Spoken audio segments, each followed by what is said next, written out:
یا قدیم الاحسان بحق حسین علیہ السلام۔ بار الہ تمام حاضرین کی شرعی حاجات کو پورا فرما۔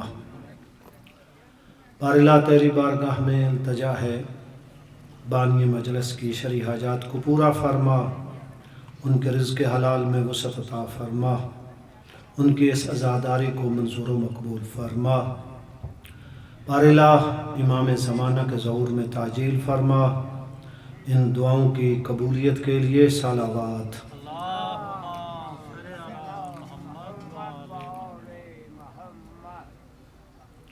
لا حول ولا قوة الا باللہ العلی العظیم۔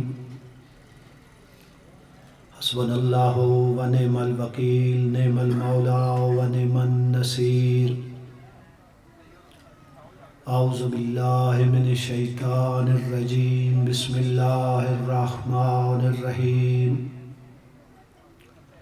الحمدللہ الذی لم یتخذ ولدا ولم یکن لہ شریک فی الملک ولم یکن لہ ولی من الذل وکبرہ تکبیرا۔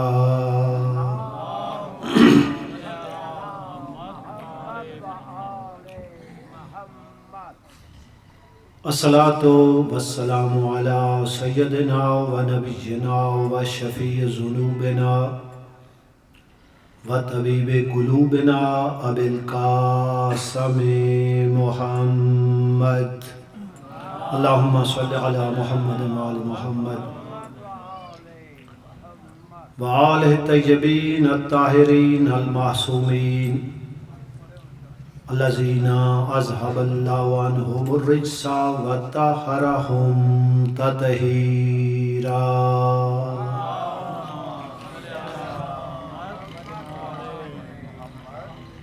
ولعنۃ اللہ علی اعدائہم اجمعین من یومنا ھذا الی یوم الدین۔ رب اشرح لی صدری ویسر لی امری واحلل عقدۃ من لسانی یفقہوا قولی۔ اما بعد، قال اللہ تعالی فی کلامہ المجید وفرقانہ الحمید وقولہ الحق۔ بسم اللہ الرحمن الرحیم۔ قل لا اسألکم علیہ اجرا الا المودۃ فی القربى۔ صلوات۔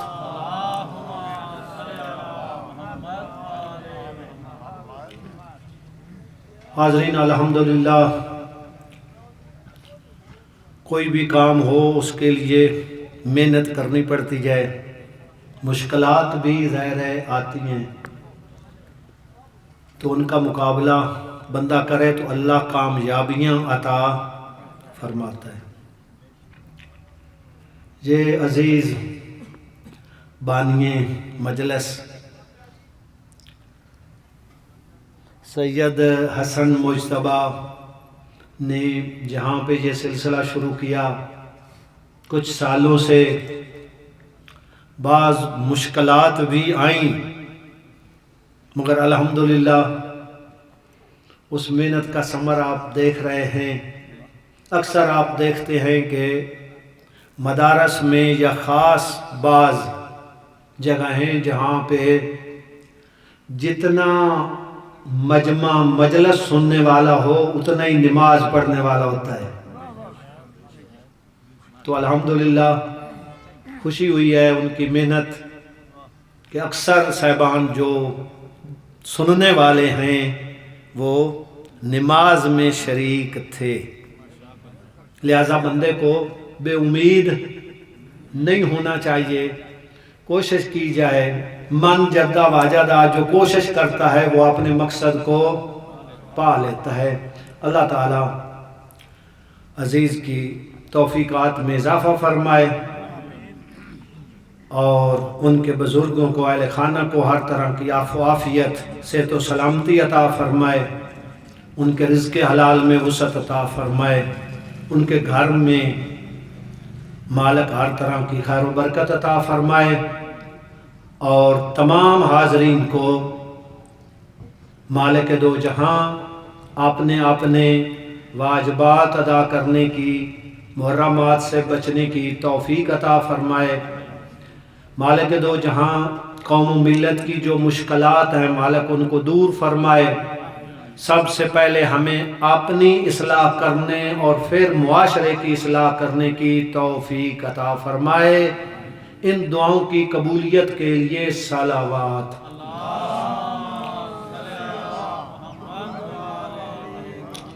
حاضرین، آدھا وقت گزر گیا ہے۔ گزارش یہ کرنا چاہتا ہوں، دعا عبادت اس کے اپنے اپنے درجات ہیں،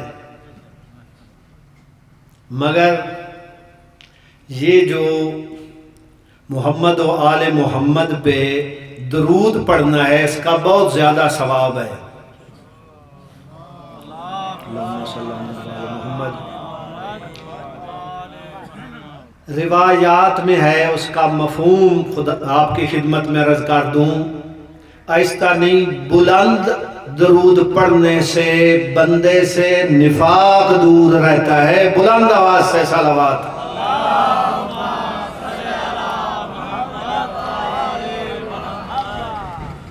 حاضرین، میں کوئی نیکیوں کا تقابل نہیں کرنا چاہتا، مگر گزارش کرنا چاہتا ہوں۔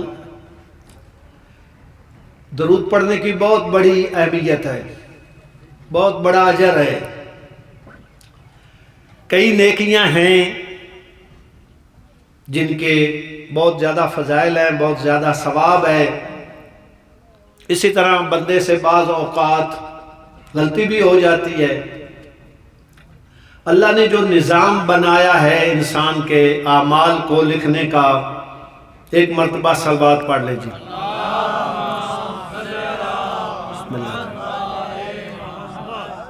میں عظمت درود پہ آپ کی خدمت میں عرض کر رہا ہوں، نیکیاں ہیں، تقابل نہیں کر رہا، مگر ایک بات آپ کی خدمت میں عظمت درود پہ عرض کرنے لگا ہوں۔ جب بندہ کوئی نیکی کرتا ہے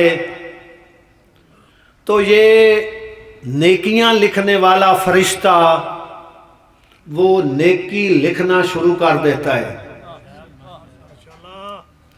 وہ نیکی لکھنا شروع کر دیتا ہے، اپنا کام کرتا ہے۔ جو برائی لکھنے والا ہے وہ فارغ بیٹھا ہوتا ہے۔ جب کوئی بندہ اس سے کوئی گناہ سرزد ہو جائے تو وہ برائی لکھنے والا اپنا کام شروع کر دیتا ہے، نیکی لکھنے والا فارغ بیٹھا ہوتا ہے۔ میری بات پہنچ رہی ہے؟ نیکی بندہ کرے تو نیکی لکھنے والا لکھتا ہے، دوسرا فارغ بیٹھا ہوتا ہے۔ جب کوئی بندہ گناہ کرتا ہے تو وہ گناہ لکھتا ہے، نیکی کرنے والا محبت آل محمد رکھنے والوں، اپنے مکتب اور ان ہستیوں کی عظمتوں کو سلام کیا کرو۔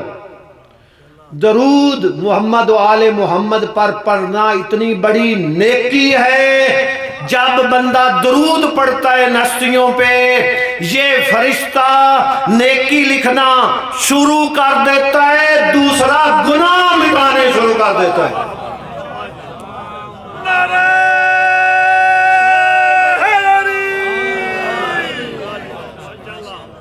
حاضرین، اللہ اکبر، یا رسول اللہ۔ حاضرین، بہت بڑی انسان کے لیے سعادت مندی ہے، بندہ رات کو جو ہے نا وہ وضو کر کے سو جائے، اس کی ساری رات عبادت میں گزرتی ہے۔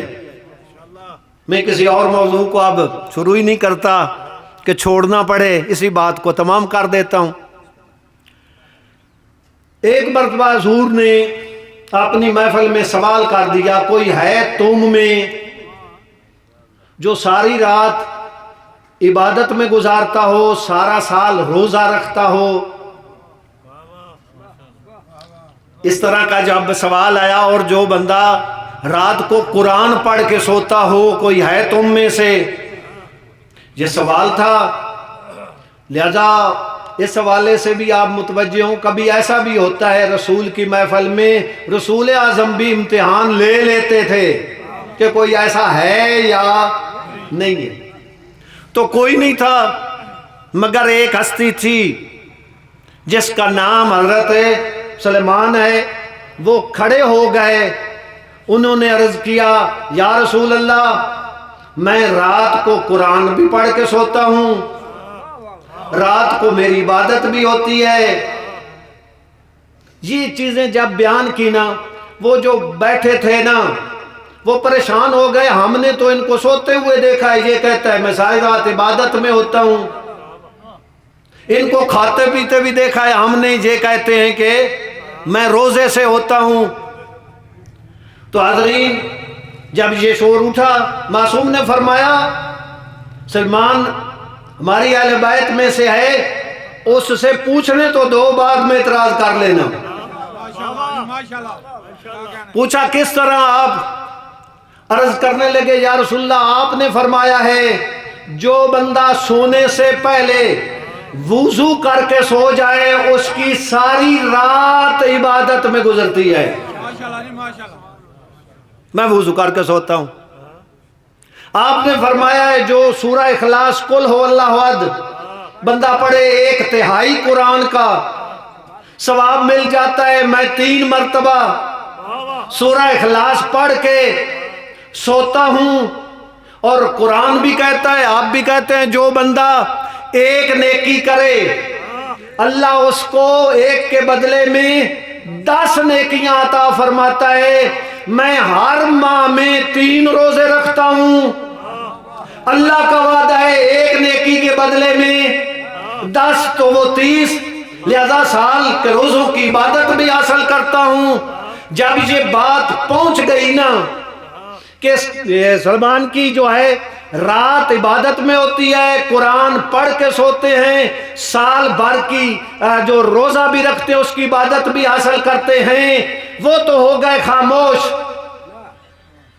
آگے جملہ آپ کی خدمت میں عرض کروں. میں نے پہلے کہا ہے اپنے مکتب اور ائمہ کی عظمتوں کو سلام کیا کرو، خدا گواہ ہے آخر تک بندے متوجہ ہوں.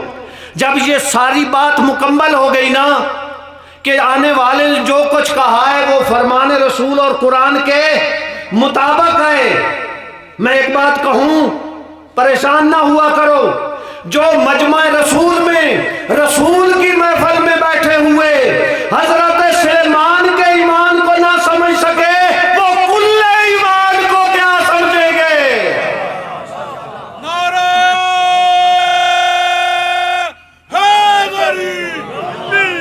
معذرت مہمان آئے ہوئے ہیں، میں وقت سے تجاوز نہیں کرنا چاہتا. حاضرین، رسول خدا صلی اللہ علیہ وآلہ وسلم کی اپنے بیٹی کے ساتھ بہت زیادہ محبت تھی. صرف 1-2 جملے. آپ بھی سفر کرتے ہیں، میں بھی سفر کرتا ہوں. رسول خدا کی سیرت جو لکھنے والوں نے لکھا ہے، جب کبھی رسول خدا سفر پہ جایا کرتے تھے نا، سب سے آخر میں زہرا سے ملاقات کرتے تھے. جب کبھی سفر سے واپس آتے تھے نا، سب سے پہلے زہرا سے ملاقات کرتے تھے. حاضرین، سیدہ کی وہ عظمت ہے، جب بھی بی بی آتی تھی نا، بخاری شریف میں بھی یہ لکھا ہوا ہے کلما جات فاطمہ، جب بھی سیدہ آتی تھی نا حضور بڑھ کر استقبال کرتے تھے، مرحبا کہتے تھے، ہاتھوں پہ بوسہ دیتے تھے. اجلا صحافی مجلسے، اپنی جگہ پہ بطول کو بٹھاتے تھے. اور جب آیت تطہیر نازل ہوئی ہے نا تو حضور دروازے کے باہر کھڑے ہو کر زہرا کے دروازے پہ آیت تطہیر پڑھتے تھے. مولا اندر جا کر پڑھ لیں، باہر پڑھتے تھے، گویا بتا رہے تھے زہرا کے دروازے کی عظمت کو پہچانو. حاضرین، مختصر یہ ہے کہ ابھی رسول کا کفن بھی میلا نہیں ہوا تھا، بابے کی قبر پہ آ کر کہتی تھی بابا تیرے جانے کے بعد میرے اوپر اتنی مصیبتیں آئیں، پہاڑوں پہ آتی تو ریزہ ریزہ ہو جاتے۔ بس آخری جملہ جب بی بی محشر کے میدان میں آئے گی نا، کس حال میں آئے گی؟ ادھر آواز آئے گی اپنے سروں کو جھکا لو، آنکھیں بند کر لو تاکہ رسول کی بیٹی گزر جائے۔ سب جھکا لیں گے، بعض میں ہے کہ حضرت آدم کو بھی کہا جائے گا، باقی ہستیوں کو بھی کہا جائے گا۔ جب کہا جائے گا تو ہمارے لیے تو ہماری بیٹی ہے، کیوں سر جھکا لیں؟ ایک آواز آئے گی، جس طرح تم بیٹی کو چھوڑ کر آئے ہو اب اس حال میں نہیں آ رہی۔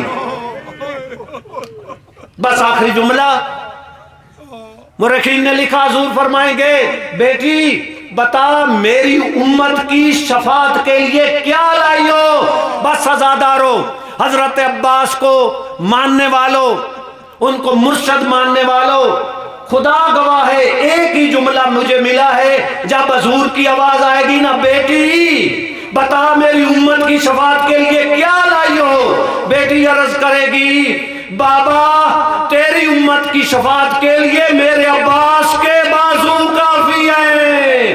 انا للہ و انا الیہ راجعون۔